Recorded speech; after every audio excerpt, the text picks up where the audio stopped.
এটা শুধুমাত্র আমরা মেসেজ দিচ্ছি। আমরা শুধু আজকে জনগণের কাছে শেখ হাসিনার মেসেজ দিয়ে যাচ্ছি। আগামীতে যে সংগ্রাম হবে, যে মিছিল হবে, যে সমাবেশ হবে, সেটা বৃহত্তর রাখা হবে এবং আপনারা প্রস্তুত আছেন।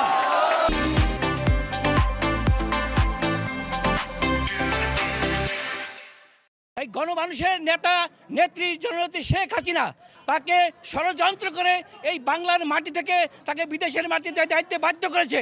আমাদের সংগ্রাম থাকবে, আমাদের ঐক্যবদ্ধ থাকবে। আগামী যতদিন পর্যন্ত এই শেখ হাসিনাকে এই বাংলাদেশে ফিরিয়ে আনতে না পারবো, ততদিন পর্যন্ত আমাদের এই সংগ্রাম চলবে। এই আপামর জনগণ, এই এলাকার মানুষ ঐক্যবদ্ধভাবে আমরা শেখ হাসিনাকে ফিরিয়ে আনবো। এই হোক আগামী দিনের প্রত্যাশা, এই হোক আগামী দিনের স্লোগান। জয় বাংলা, জয় বঙ্গবন্ধু।